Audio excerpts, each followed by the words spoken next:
Some of you are aware that recently, as part of my journey, I got to the United States Supreme Court. And this has to do with an innovative case about emotional distress that I think that is real and relevant. And I bring it up again because I've considered a little more that there's a case of the Massachusetts Appeals Court established rights of emotional relationships between owners and dogs. So let's talk about this, okay? Through his astonishing 28-year journey challenged by the evils of our time, Jon Myers has developed the philosophy saving the world. Goodness is strength. Let me begin by saying I don't diminish the bonds that can form between dog owners, pet owners, and their dogs, cats, any kind of pets that they own. And those are valid. People have emotional attachments. And I believe it shows how 180 degrees, how upside down, in a way, the United States governance has gotten because we don't establish that kind of that kind of value between parent and child. So, and when we see divorce culture and families being torn apart and, efforts to alienate children from one parent or another, we're not equating that emotional distress that we will, that a Massachusetts Appeals Court upheld for an owner and a dog. Again, not diminishing the dog and the owner. And we're not doing that with our children. We're not doing that in general with society.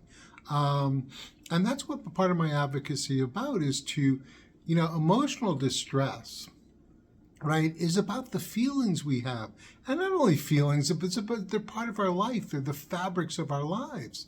So when someone tears a part of a fabric of our life, of course it causes emotional distress. The only thing missing is the physical pain, which can accompany it, and the disaster of emotional distress, of inflicting emotional distress, is it can go on for years and decades, continually mocking the target.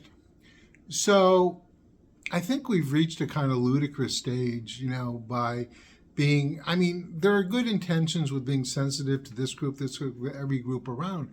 And we have to anchor that with a premise that we're going to be just to all people. See, we just can't pander to the outer edges. It's a matter of anchoring, establishing that equilibrium that all people deserve this. It doesn't matter if you're white, black, Asian, Portuguese, anything, transgender, woman.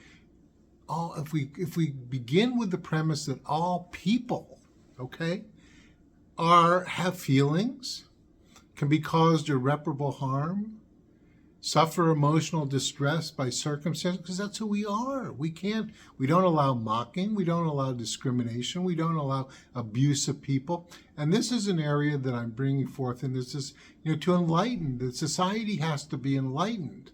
We have to illuminate for society that who we are as human beings deserves dignity, and anybody who purports democracy, civil rights, interdependence, each of those things comes down to the dignity of the individual. Every individual.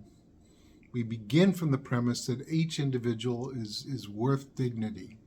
And that's where we have to go. So this, I've studied these issues, I continue to look at them, and, the notion, we risk as a society, and I say this with love for America, love for our court system, because I want it to work right, but we risk being completely ludicrous by saying the relationship between a dog and its owner is of more value than the relationship between a parent and a child, between human beings.